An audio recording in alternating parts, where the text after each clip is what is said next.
Yeah, you're good. All right. Welcome to both of you in person. Those of you online, we really appreciate you being here. If you're here, it's likely because you saw our series of workshops that were earlier in the semester regarding Fulbright, or maybe you just found out about it recently. But this will be a basic overview of our campus guidelines and expectations, give you an idea of what that timeline looks like for FSU. I affectionately refer to this as the nuts and bolts talk, because this should tell you exactly what you need to do and when, and give you access to those resources for this upcoming summer and application cycle. Okay, so to get us going today, we're going to talk about very briefly, like, what is Fulbright? Am I eligible? These are also questions that will be asked for you to consider at the beginning of our Canvas course as well. So this will not be the only time that you see this. We'll go over the application checklist very briefly again, and then the bulk of our days, this presentation is going to be spent on that selection process. Okay, and then we'll go into that timeline and our offices and how we can help with that. Oh, great. Okay, so what is Fulbright? If you're not familiar, this is a program sponsored by the U.S. Department of State. The idea is to form cross-cultural connections. There are about, what, 140, 160 countries that work in conjunction with the State Department for the Fulbright program, getting folks overseas and also having those students come over here. So it's sort of it works both ways, right? So fostering mutual understanding among nations through cultural and educational exchanges. In order to be eligible, you got to be a citizen or a national of the US at the time of your application. If you're working on that now, that's still, you want to make sure that that's done before that October deadline, right?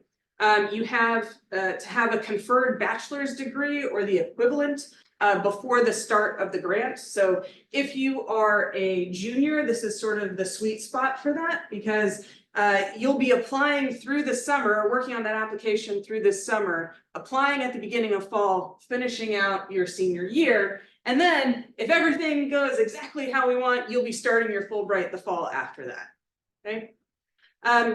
You have to meet the language requirement of the award. Not all awards do have a language requirement, but many of them do. So you want to make sure that you're meeting whatever requirement is being placed for that condition. And you have to be in good health. So you'll be required to submit a medical clearance form from a physician. If you do have some medical condition that you would like to discuss with Fulbright more, you're welcome to contact them. They do try to make accommodations as best they can, but that is something to consider as you think about the country that you may want to apply to, right? And the position that you're applying to. Is it feasible within your own physical bounds? Okay, every application sort of has the same basic checklist. There is the online application, which you will find on the US Student Program website for Fulbright. Don't go to Fulbright.com. This is the US.Fulbright website. There is the online application through there. Everyone has to write a statement of grant purpose. This is saying, you know, what you plan to do in country, maybe why. If you're doing a study research project, this is going to be 2 pages. English teaching assistantship, going to be 1 page. Everyone's going to have that personal statement, 1-page personal statement. There will be a language evaluation for certain countries. You'll have 3 letters of recommendation, or what do they call it for ETAs?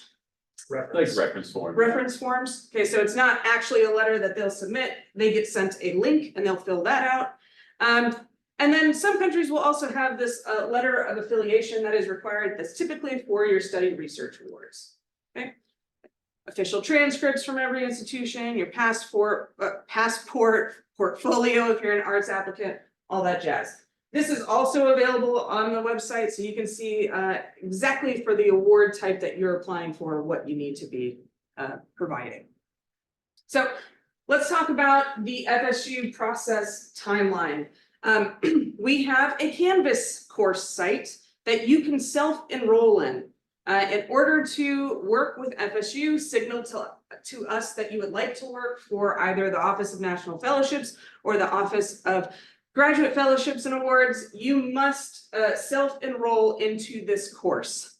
Additionally, by June 5th, you need to have enrolled and completed the intent to participate. Once you have done that, that's when you'll start, you'll be paired up with an advisor that just tells us that you're ready to move forward in the application process. If QR codes aren't your jam, you'll also be sent this link when we send a follow-up email tomorrow with this recording, so don't feel like you have to take notes down for everything. And then once you start through this, there's different modules. That introduction module is where you'll complete that intent to participate and some pre-application questions. That just gives us an idea of what you're hoping to do on this Fulbright. Okay, so June 5th, that's the first big deadline for us. If you're meeting that June 5th deadline, it should be really easy to meet the other deadlines if you're serious about this process, right? And it signals to us that you do want to move forward. So very, very important. Please make sure you're meeting that June 5th deadline. Really won't be able to guarantee you'll have as many meetings with advisors if you don't meet that first deadline, okay? And so after that, you may meet with your advisor once or twice, talk to them about what you hope to do abroad. And then we have this deadline for those first drafts. So this is for that statement of great purpose, your personal statement. Maybe it's for some of your smaller essays. Again, this is to tell us that you have thought through how you plan to approach this award. So when you do submit these first drafts, yes, first drafts, they're ugly. Everyone's first drafts are ugly. You just got to work through it. We do want to make sure, though, that you're starting out on the right foot. We really recommend that you talk to the Reading Writing Center if you're maybe not sure on how to start that writing process or where to start those ideas. But we want to make sure that that first draft has been at least self-edited enough that it's going to reflect what you want to do moving forward. It'll be so much easier for you and this summer if you put some real tough work into that first draft, because from then it's just going to be editing that those ideas and refining it. Okay, what's the matter? I'm just editing those ideas. Well, I mean, it's a process, but it's a hell of a lot easier if you're doing it on the front end than trying to, you know, slide into home in August. Okay, speaking of August, we have our campus deadlines. So for ETAs, you have to have everything into the official Fulbright portal by August 28th. For study research or the academic grants, that's going to be August 29th. You should have all of those components in, including those letters of recommendation, language evaluations, affiliation letters. But one very important thing, and it will be different even if you have previously applied or you have friends that have previously applied, do not hit submit. Please do not do it to yourself. Instead, you will lock your application. And in locking your application, that'll signal on our end and the advisor portal that you are ready for it to be evaluated by the campus committee. If you hit submit, it doesn't sound like Fulbright will be very kind about unsubmitting your application, and you will not be able to work on it after you meet with the committee members. So please, lock, lock, lock.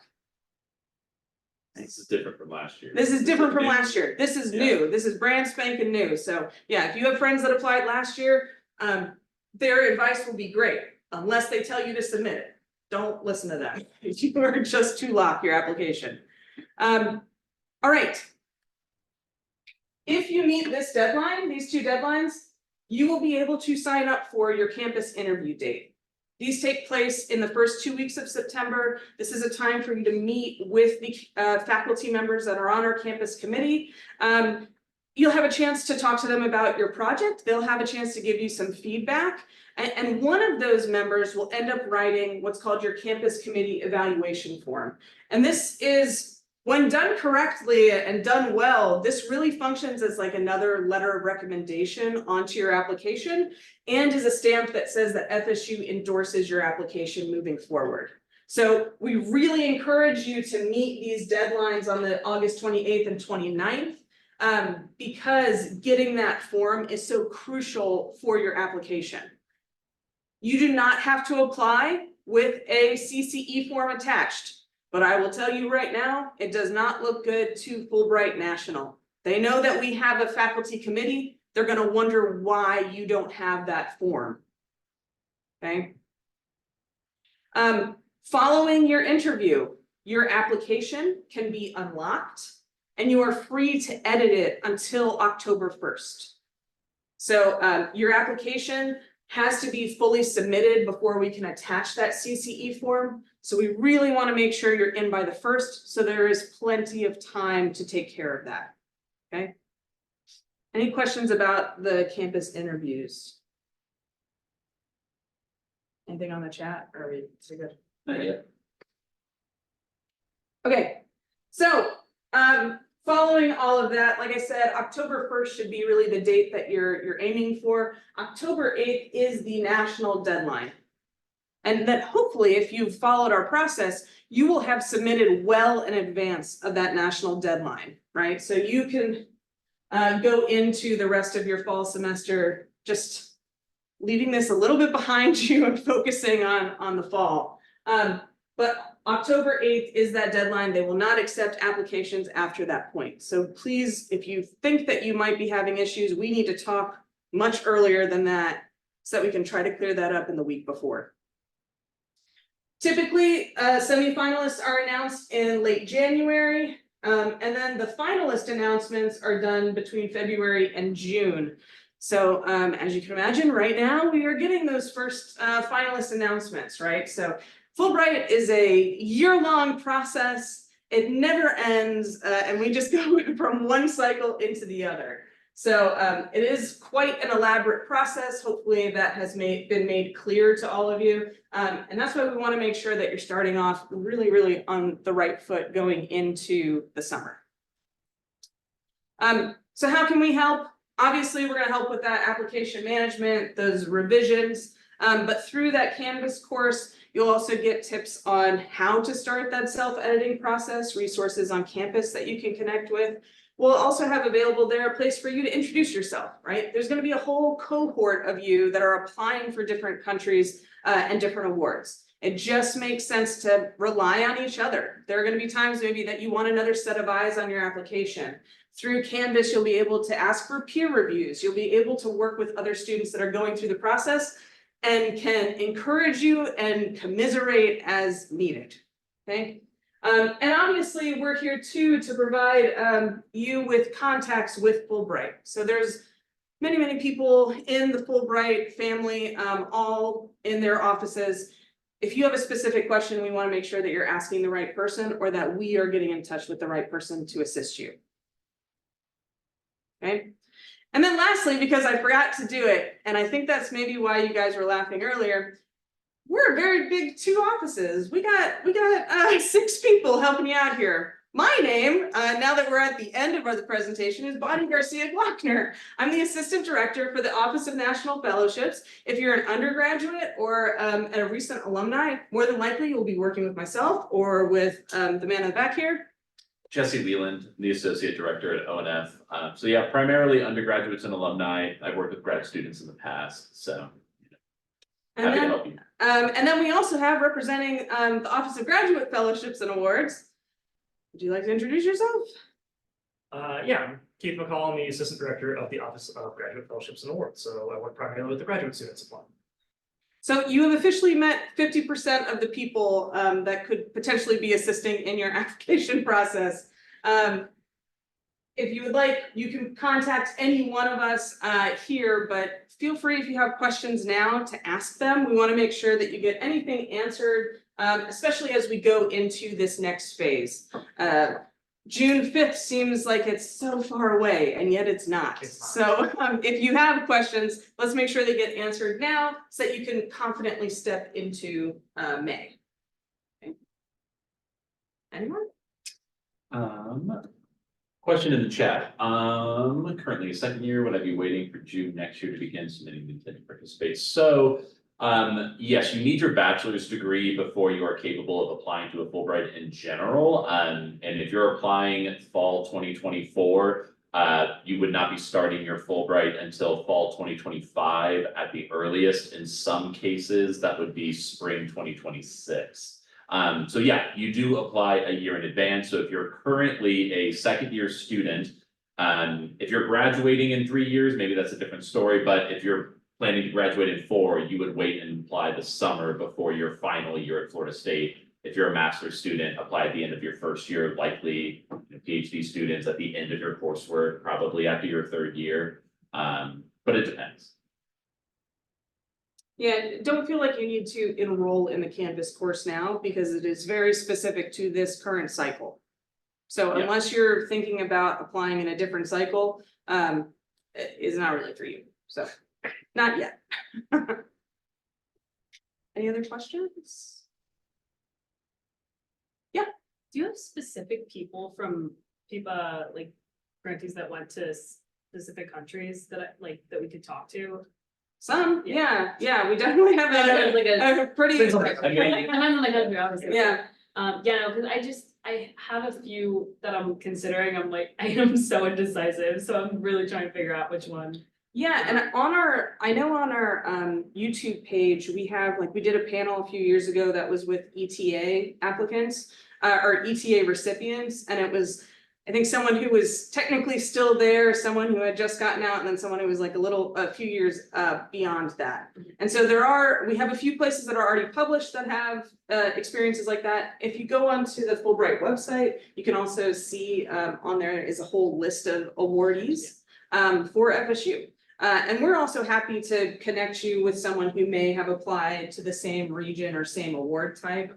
You just gotta let us know. Yeah, you have, like Bonnie's saying, on Fulbright's website, you have their alumni ambassadors. Those are people that have specifically signed up, to serve in that role all the way back until, I think 2008 was the first year. And they also have like brief blurbs about their area of study or their research, the country they went to, identities that they hold. And so feel free to reach out to them. But yes, if you I've been in, it's my 9th year, maybe 10th year. I don't know. I've been here for a long ass time. And so we all have our connections and can put you in contact with them. But Bonnie's also, what she was alluding to is the grantee directory, which, so these people haven't necessarily agreed to be resources, but we've had to do some sleuthing in the past for a student of mine that was having trouble with in-country connections, and found someone from like a decade ago that had done a project in that country, but I've not encountered a Fulbrighter alum, or a Fulbright alum or Fulbrighter, however you want to say it, that has not been willing to share their experience and perspective. A question from the chat: I'm applying to Spain. Is there a specific way to select region preferences? For ETA?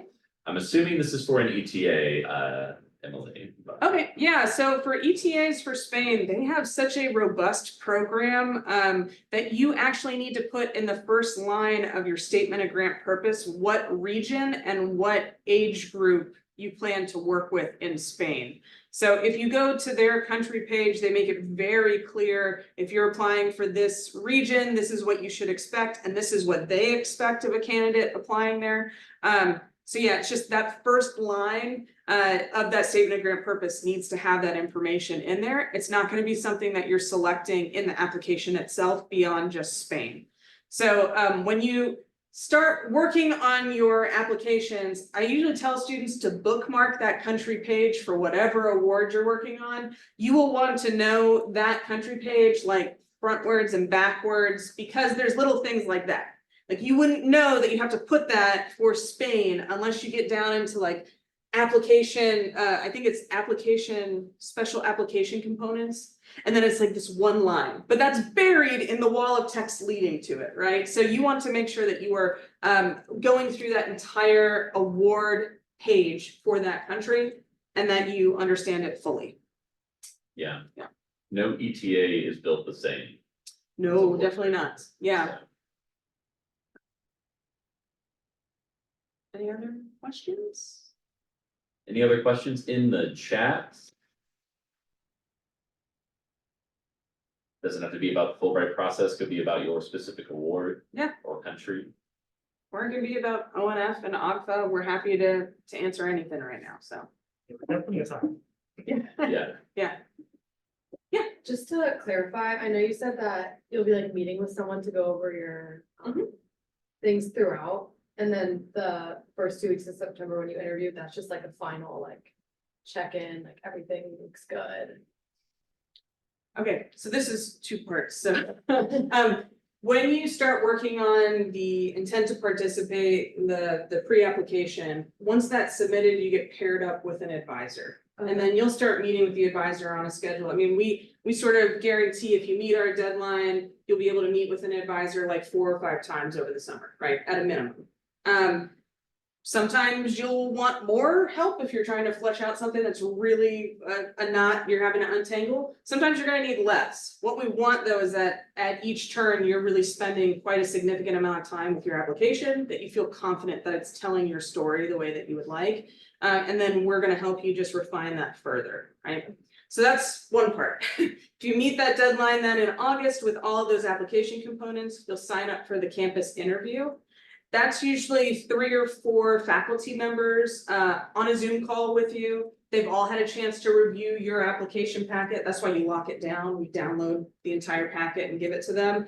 And then they'll ask you questions about it. So they'll, you know, we've had people in the past ask about like, well, what's your experience with maybe counseling, you know, and they've done a study research in a country that has a high refugee population, right? Or maybe they'll talk to you about, well, can you talk more about your teaching experience, right? We have a lot of people that apply that, or maybe engage 100 leaders, right? So you can take the notes that they give you from that and then use it to refine your application further. So if they're saying like, oh, I would have really liked to hear more about that in your application, that should like send the klaxons off like, okay, when the application unlocks, I need to go in and change that like as fast as possible. And so that's that process. I think after by the end of interviews, there's another 2 to 3 weeks before your application is due for our deadline of October 1st, right? So you do have quite a bit of time to go in and adjust it. Occasionally, you'll have a faculty member that's like, wow, this application really speaks to my specialty and what I'm interested in too. Or maybe they have more questions and they'd like to see updated documents from you. And that has happened occasionally. You just work with that faculty member, get your documents to them, make sure it's all updated online. And then they'll submit the CCE form to me after they've had a chance to go over any revised materials. Doesn't happen all the time, but it does happen. In addition to that, your interviews get recorded. So you do not have to be sitting there like taking massive notes as you go. We send you a link to that recording within like 2 days or so. That says, here it is. If you have any questions, let us know. Otherwise, you're free to unlock your application, right? So there is quite a bit of time built in there for you to do any sort of revisions after the fact. Great, Yeah. thank you. Mhm. Sorry, keep this answering questions about GRFP eligibility. Okay. And Fulbright concurrent. Okay. And then we had a question about meeting with us, just share your availability. You can email, if you're an undergraduate student, feel free to email Bonnie and myself. Yeah. And we'll get back to you as quickly as possible. But if you're looking to meet with someone in your department, I mean, Bonnie and I have connections, Keith as well, for our faculty committees. So we can always connect you with them, or you feel free to reach out on your own if you have any connections yourself, but.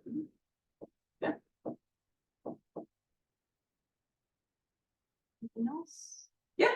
One more question about deciding a country. When would you say is like the absolute like should just decide on a country by then? Like June 20th, is that the first? I guess technically, yeah. Yeah. I think it's much easier the sooner you decide, because concurrent with your writing and working with one of us, you should be doing research and work on your own, looking up current events, finding relevant literatures, right? If you're applying to an academic grant, you need to be reaching out to a potential affiliate in country, more than likely. Those relationships take time. And so if you're waiting until like late June to decide, that might be a lot of lost time that you could have done a lot of preparation to work on the essays. So, I mean, this month, You know, or maybe by middle of next, I mean, have a decision like firm, and then we can get going. from there. Because you can only apply to one country Yeah. per cycle, one award type, you really have to have that nailed down. Especially before you start getting too far into your documents. Because if you're being kind of vague with that statement of grant purpose, your personal statement, it's not gonna help you. They're gonna want specifics that go back to that country. So that goes back to doing the research on like current events that are happening, or like sometimes if you're, applying for stuff like ETAs, what does their educational system already look like? How would you coming in, what would that look like for that country? So that's stuff that you really can't do if you don't have that locked down.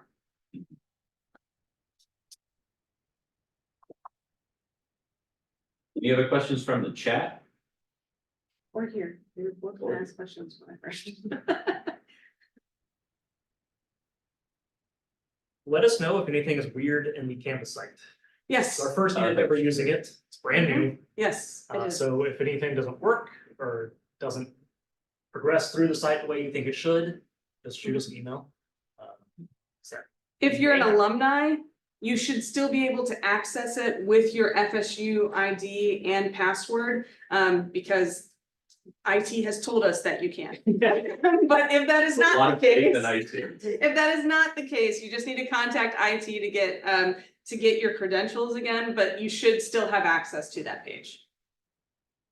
Yeah, we are hoping this site builds a nice, healthy collaboration between our applicants.